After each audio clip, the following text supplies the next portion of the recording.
Good morning, everyone, and thank you. Today, I'm going to share a bit of a story, really, of a journey of how we got the first mass timber fire station in the Southern Hemisphere over the line, constructed and officially opened in November 2022, without going to tender.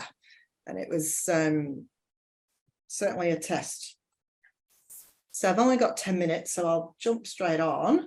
So how it all began. It began with a suggestion from a local MP in Maryborough in Queensland, who alerted us to the fact that this picture you can see, this old 1950s fire station, was actually in a state of disrepair. It was no longer fit for purpose. They couldn't even park their modern day appliances in the little doors that you can see there from the original building, and it needed to be rebuilt. So we thought, well, what a great idea to rebuild it out of mass timber.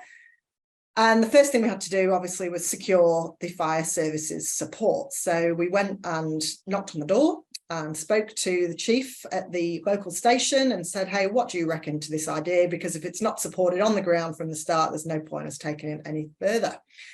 They thought it was a fantastic idea, were hugely supportive, and were supportive the whole way through. So that led us into a system that the Queensland government operated. I believe it's since changed, called a market-led proposal process.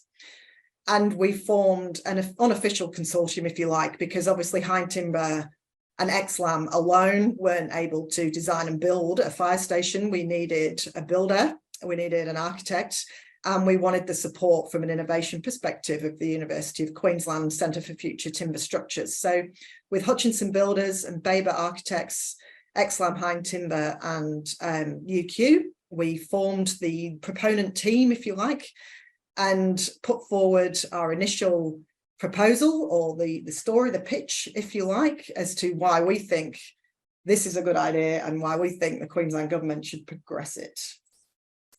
So, in a nutshell, the story, or the pitch, if you like, that we put forward as to why this was a good idea is obviously that we were able to deliver a state-of-the-art, fit for today and future purpose. So bearing in mind, with cross-laminated timber and the way that we were proposing to design it, it could be easier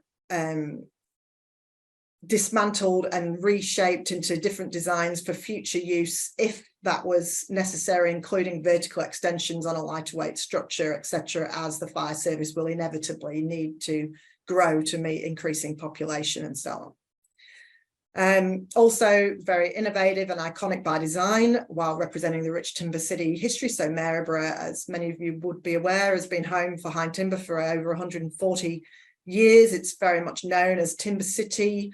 Has a very rich heritage there, and an awful lot of people in the community employed as part of that timber industry. So to see that represented in this new building in such an innovative way was something that was seen as very positive. Very cost effective. So for various reasons, it was minimal earthworks due to the lightweight construction, much faster construction as well, being prefabricated.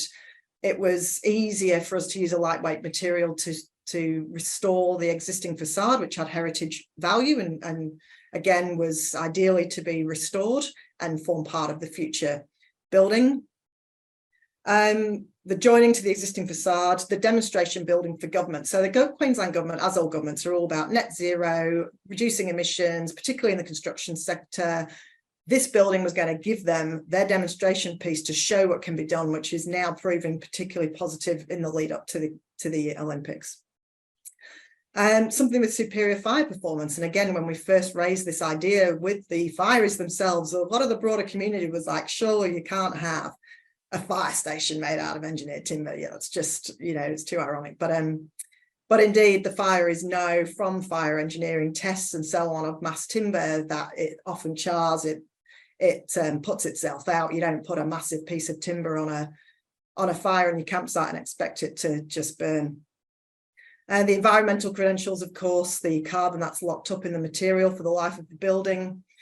Very much supported by the community. The community were on board, and we had a huge PR strategy that was aligned with this proposal from the onset as well, to help educate the community on why this was a good idea and supporting all the local jobs, etc. The other risk, of course, was that they needed a new station. They were looking at greenfield sites, which would see this unusually purpose-built 1950s building probably become derelict in Maryborough with very little use, or just see it demolished for reuse for something totally different.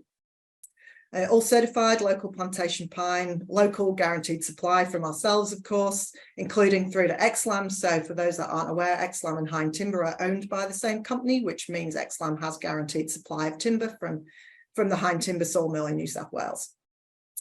And a nature-connected work environment. There's biophilic benefits of working in a timber building, reducing heart rate and so on amongst frontline workers was also something that was certainly of interest to the firers.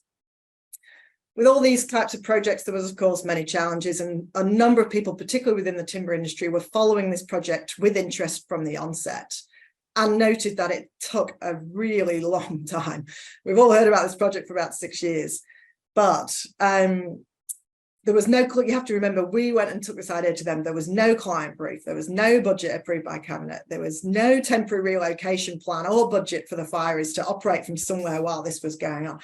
Some significant challenges for us to get around, but with huge support from everyone that was involved to really want to see this happen, including the community and all the firers themselves. It kept going. There was motivation to keep it going. And eventually, we indeed got it over the line with even the firers themselves standing there on the open day, speaking about the superior fire performance qualities and how this sets a standard for future fire buildings for the future. So it's not just a fire station, it's an administration building, and I'll quickly run through some photos. The sustainability credentials, we did have a report done, which I'm happy to share with anyone interested in understanding the methodology, because I know that, you know, different methods. So this project, according to that particular report, saved 1,742 tonnes of CO2 compared to using conventional building materials. I should also clarify as well, from a cost perspective, that during the market-led proposal process, the Queensland Government engaged 2 independent quantity surveyors to constantly cross-check what we were putting forward to make sure that they were getting good value for money. And that indeed stacked up and got it over the line. So the growback rate of the building is just 38 minutes when you look at the volume of timber versus the volume of plantation estate in Australia. It was all Australian sourced. So this is a picture during construction of the innovative mass timber band beam solution.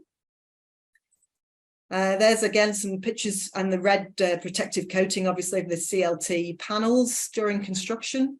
Very, very fast construction. In fact, the builders say that this main structure was 2 weeks versus 10 weeks of a traditional build. So serious cost savings in the build. That just shows the sort of scale of the aerial. So it's hybrid. There's some steel sheds, as you can see in the background, and the retention and restoration of the facade, which the original engine bays is now a community museum. So here's just some more photos of the air stair, the cross-laminated timber stairs and timber fire tower.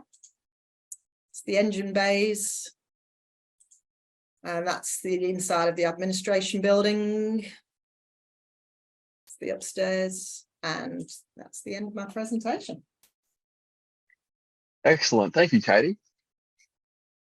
So yeah, very unusual story. Didn't go to tender, got it over the line, market-led proposal.